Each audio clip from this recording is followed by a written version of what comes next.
Hey everyone, this is Jetpack Swords, and yeah, we should record, I I guess. am. I don't know, we'll see. Hey everyone, this is Jetpack Swords, a casual games podcast. I'm the host Greg, and I'm joined today by my friend James, who joins every week.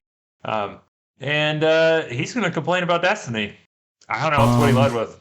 See yeah. what we got. So Lightfall came out, which is the newest expansion.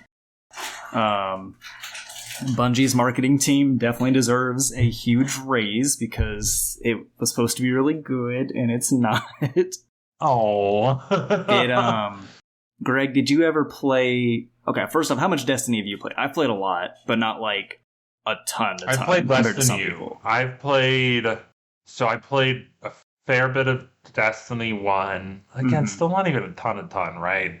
And then I played a little bit of Destiny 2 on launch, I think, and then I played a little bit of Destiny 2 Shadowfall Shadowkeep. question mark?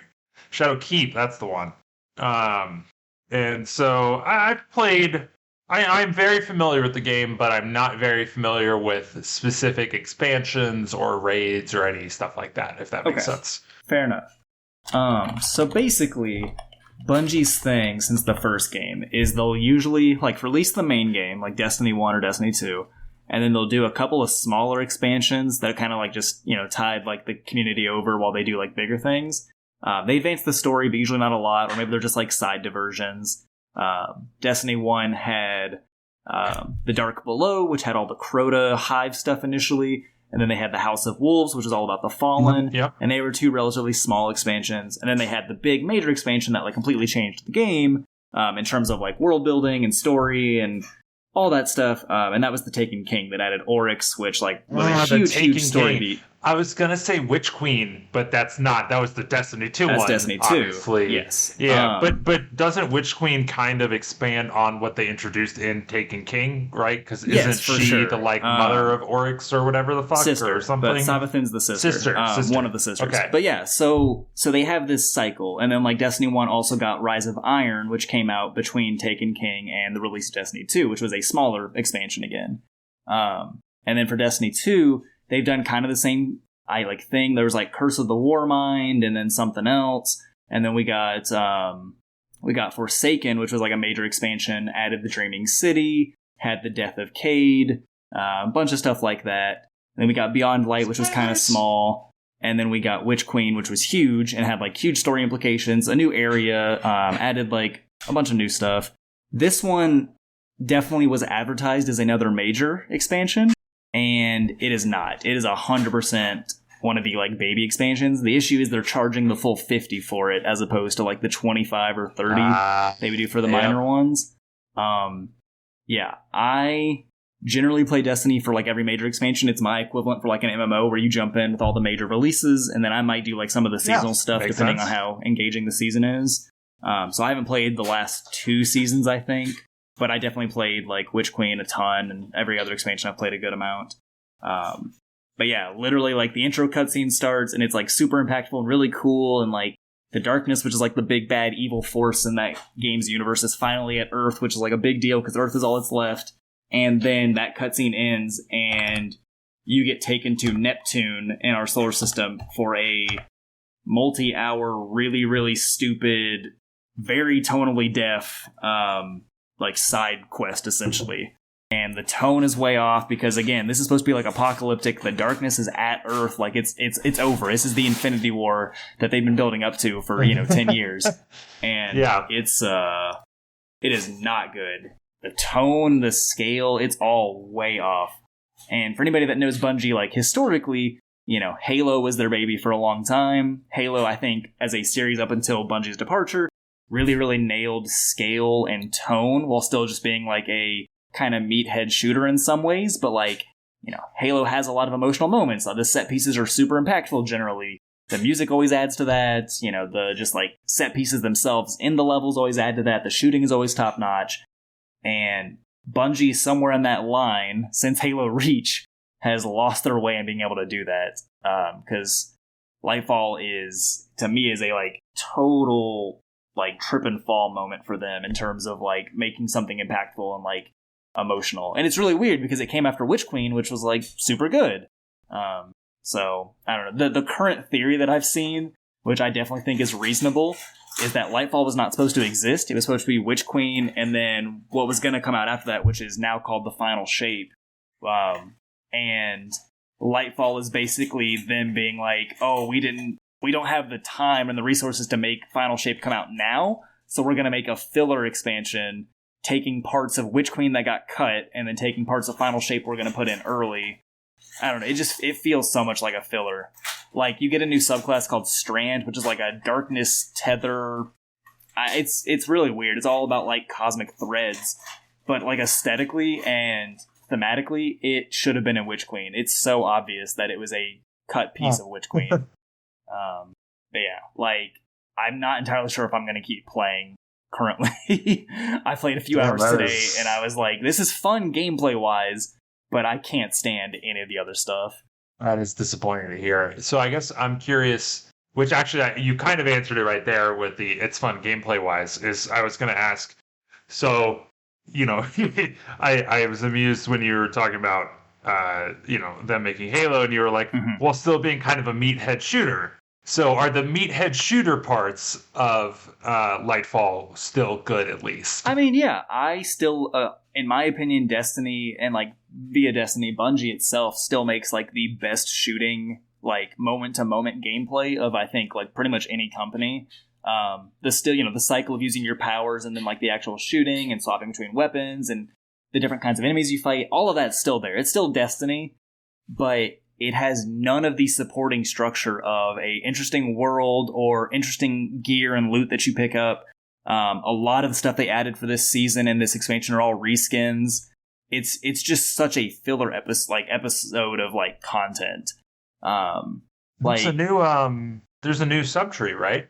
Like poisony subtree. It's the Strand. Is that okay? Yeah, it's called Strand. Yeah. So I haven't gotten to use it in the sandbox like post campaign yet, where like you actually unlock it.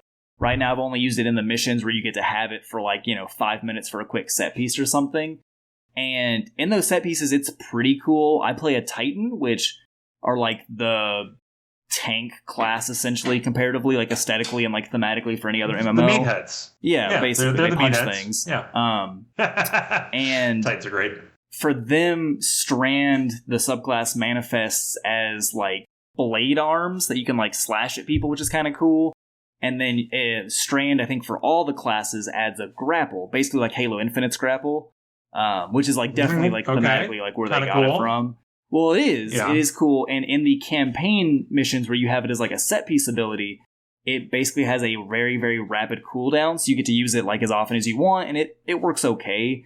The biggest issue is that it replaces your grenade, so it takes away some of your utility and like damage as a class. Interesting, yeah. But from what I've heard from the community who has already beaten the campaign, is once you unlock Strand, like in the sandbox of everything post-campaign, where you actually like have it to use and customize, it gets rid of all those cooldown bonuses, and so it takes like a minute and a half to get your cooldown recharged on the grapple, which it just sounds like it ruins the subclass completely. So there's not even a point to use it. Like it's not good. Yeah, I was gonna say like, using the Halo Infinite example, right? Like in the campaign specifically, you get infinite charges of the grapple there, and it's obviously very low cooldown. And so like it is fun to just swing essentially, right? Like, almost Spider-Man it through the open world there. And as you were talking, I was like, man, that sounds like, because like so much of your time in Destiny, in my experience, was spent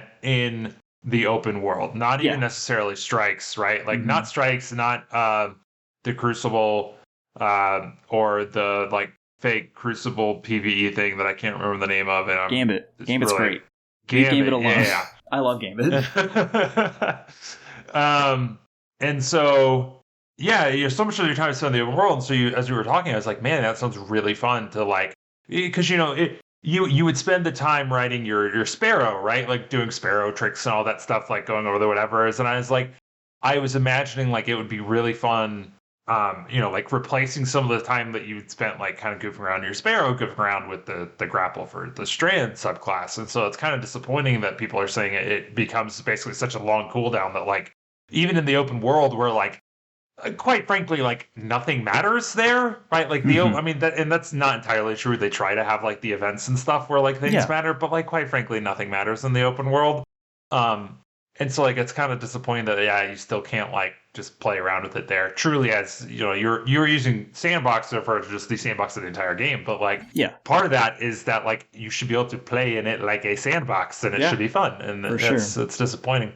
Yeah, it's it's definitely a big step down. Not buying it. Yeah, don't buy it. Wait for, if you're gonna play anything, wait for either them to fix stuff, which they probably won't because it's Bungie, or wait until the final shape comes out when we get our hopefully better like end game Infinity War moment, because there are no stakes, no scale. There's just nothing happening in Lightfall. And as someone who like really, really, really enjoys Destiny's world and story and the set pieces, more than like anything else, like it's just not there. It's not there at all. I kept thinking about Halo Reach, which I think I've said before on the podcast is one of my favorite games of all time. Was Bungie's final Halo game, their swan song to the whole series. I've been thinking about Mass Effect 3's whole ending and like how you get all the different races and factions together to help you take back Earth. And just like visually and thematically and scope and like scale, those are such good moments and such good games. And this is, it's like the saddest version of those. That is really, it's really bad. So I got a question then for you about, you're talking about you really like the world they built, Destiny, set pieces and all of that. Mm-hmm. So then I got to ask, have you always been that way, or I guess if I had to summarize, what's your thoughts on I'm so busy I don't have time to explain why I don't have time to explain the infamous line of just like from the very first game of just like you could tell something went horribly wrong, and that was just like so just like quickly written as like some filler thing to fill the gap because something happened. I've always liked Destiny's story and stuff. I definitely when the first game, a big thing they did was they didn't have like the lore and the world building in the game as much. You had to go to the companion app and like look at the like lore cards and stuff. Yeah. But for me personally, the lore cards, whether it was just for like the basic enemies or for like actual lore, all of it was so well written and just so interesting. And I'm a total sucker for like flavor text and small little snippets of world building. Like that's one of the things I like about all the FromSoft games, like the Dark Souls games, Elden Ring, Bloodborne. All of their games are all about piecing together a bigger picture from the snippets that you get from dialogue or flavor text. That's mostly flavor text, honestly. And Destiny, I think, has always done that well. Obviously, it requires you to want to engage with those systems and like look deeper. And the second game has done a better job where like a lot of that stuff is in the game now, as opposed to like a companion app you have to go to on your phone. But yeah, like I've always found the enemy races super interesting. The bigger like lore concepts of like light versus dark, I think has been interesting, and the buildup of that as they've expanded has been interesting. A big thing that I have realized, and I have finally got words for it after playing Lightfall, which, that's like, 5 years in or whatever into Destiny 2? I think since Destiny 2 and all the way up to now, something that Bungie has done that I really, really disagree with is they have taken the same strategy to Destiny in the world, which Destiny's not nearly as expansive as this other example, but still. And they've done what Disney has done to Star Wars since their acquisition, where they have made it so small and so focused on very, very specific characters that it really cuts back on the interesting parts to me of like the overall fiction. In my opinion, what Disney has done to Star Wars has made it so that it is so refined and focused on only like the Skywalker families, on only these like main title characters that, obviously probably generate the most sales for Disney. But like Star Wars is supposed to be a whole galaxy with like all this intrigue and cool races and factions and politics and aliens and everything. And any modern Star Wars movie is none of that. It is just the Skywalker saga. It is just the Jedi, and that's it. That's why I like Rogue One the most of all the modern Star Wars stuff. It's so good. I mean, I like Rogue One of all the Star Wars stuff. It's the best by far. It's so good. It's so good. But no, that's fair, and you can tell Bungie they're like has done that to Destiny for sure. Well, hopefully they have a realization of that, and they, in the way that Disney kind of has with Star Wars and Disney Plus, right? Like starting to branch out, but even still not as much because it's still like, oh hey, look, we're on Tatooine again. Exactly. No, that's the thing. Is like they do branch. There's a ton of Disney Plus Star Wars content, but it always ties back into the established threads that already exist, and it makes the galaxy feel so small. It makes the setting feel so small, and yeah, that's how Destiny feels now. I don't know. It's really reductionist, and it's really weird that they would do that. Disney and obviously Bungie for the specific Destiny example. I mean, if you didn't know any better, you would think that all of Star Wars only takes place on like 5 planets. Exactly. Being Coruscant, Naboo, Tatooine, Mustafar, and Mandalore. It's for all intents and purposes, Star Wars only takes place on those 5 planets. Yeah, which that's it. I feel like did not used to be a thing before the Disney acquisition. I will say, I mean, which I think we talked about before, and so I'll just briefly state again, yeah. Rogue One, my personal favorite Star Wars content, followed very shortly after by Clone Wars. Clone Wars is so good. Absolutely. And again, it's because exactly like we were talking about. Like, I feel like Clone Wars is where you see some of the most I mean, it's still following Obi-Wan and Anakin, right? But like, you see them doing other things. Yeah, going to other planets. And like, you get introduced to interesting side characters like Hanzo and Cad Bane and stuff like that, right? So like, it definitely, I think, is good partially because it's not doing the thing you're talking about. So yeah. Oh man, I am disappointed to hear that Lightfall is underwhelming you, because Destiny is one of those games that it's like every time I play it, I have fun for at least like a monthish, right? Like and then I'm like, oh man, this is okay. I'm doing the same thing every day and nothing's changing. And to be fair, I'm doing that in WoW, but at least in WoW I have something to strive for at the moment in terms of rating. Yeah. And Destiny has raids too. The only main difference there is what I was going to get to anyways, is like, that's a great game where like I would love to play it, but I don't really want to play it by myself. Like, it's fine to play it by yourself. Like, it actually is like perfectly fine. Like, they did a pretty good job of like making it a like perfectly acceptable game to play solo. But like, you can tell it's still just like better with 3 people, and then even better with 6 people when you start to get to do the raids and stuff. Yeah, and so for sure. I mostly play Destiny solo just because that's how it works out, like with my friend group, as it has been since we basically graduated college. Is like we just can't get everybody together to do everything, and obviously there's not as much with Destiny now because like parts of it are free to play, but obviously the expansions are. You still have to buy the expansions, and it's a whole thing for everybody. And yeah, so I still mostly play solo, and then you get to like the higher level content, you're like, oh, that looks cool, but I'm never going to be able to do it. But yeah. Yeah, exactly. Like, I've not done any of the raids except the original one. That was the only raid that I ever got to finish, which is still the best one in my opinion. Like, of all the ones I've seen, other than maybe the Dreaming City one, which I played through, and that one was really cool too. But I had a blast in Shadowkeep doing. That was the last time I got. That was one of the only times actually I've ever played Destiny, either of the games, with a significantly large group of people. Yeah, and it was because I think, if I remember correctly, Shadowkeep launched when they started their deal with Microsoft to have it on Game Pass, I believe. And maybe. So it was like it was easy enough to get 3 people to play it then. And I remember we did, I think it was like me, Max, and William maybe. And I remember doing the dungeon in Shadowkeep, which is basically like, I would just call it a 3-man mini raid, right? Yeah, and like, oh basically. My god, that was so much fun, right? Like, that was Jacob and I have tried to do a couple of the dungeons, but they're hard even just like 2-manning. I'm not surprised. Not surprised at all. But as you were talking, you mentioned something else, the companion app, and I think it's interesting. I wrote that down on our little sheet just because I think it'd be interesting to talk about companion apps in general and where they're good, where they're bad, etc. Yeah, it'd be interesting.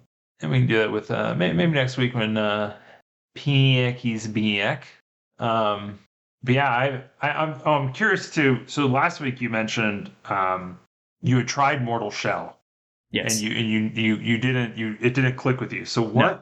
what about it didn't click with you, and what about it is different than Elden Ring, obviously, that makes Elden Ring significantly better, right? Like, I don't think there's any contest that it is. I'm curious about what specific parts, though, so that, like, I know as somebody who's playing Mortal Shell right now, it's basically a kiddie Elden Ring to determine if I'm willing to blow money on a game that I might never play, if it's worth it, right? Yeah. If I can stand it. So I'm curious, what exactly about it did you not like, and then how does that compare to Elden Ring? I think part of it comes down to, at the very, very, very, like, least level, is that I did not find the world and story and setting engaging enough to get through the gameplay hump of, like, learning its systems. Because, like, it is a Souls-like game, obviously. Like, it has the equivalent of bonfires, and you've got your souls, and when you die, you drop them, and all the enemies respawn, and blah, blah, blah. All the stuff that everybody knows that, like, every Souls-like game ever is now.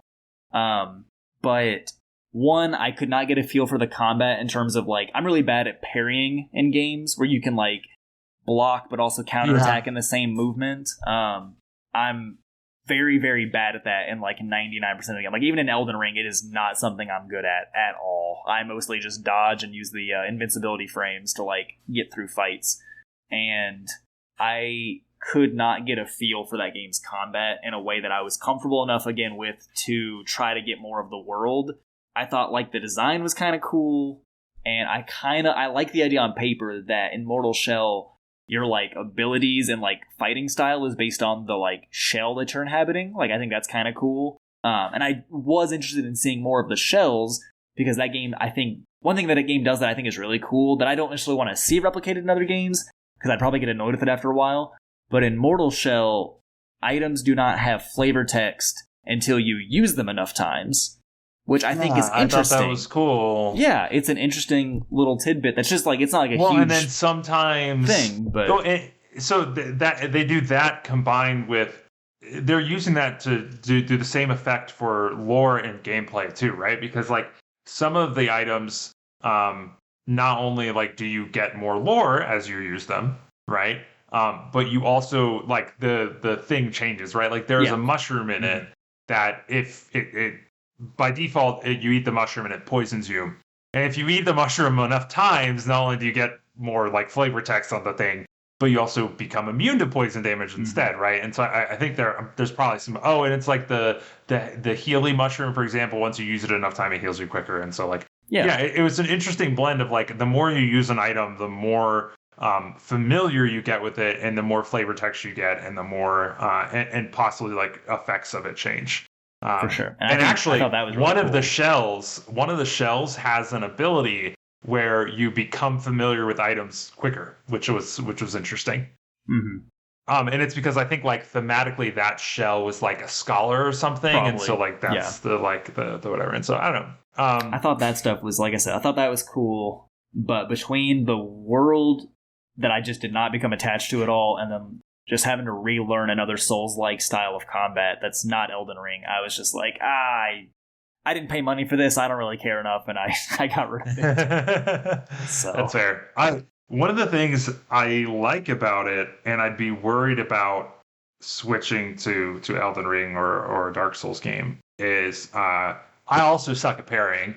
And also I feel like the timing in this one is a little bit weird. Like, it's always hard to tell, like, exactly when you should do it. I don't know. Yeah. Also, because, like, there's a thing that'll flash when they're about to do an attack that you can't parry. But the thing is, like, they do that so, like, literally some of the attacks that you can't parry are so slow, it'll flash like 3 seconds before the attack fucking lands. That, like, and so it's like, and there's nothing as far as I can tell telegraphing when you're supposed to parry other than the move itself.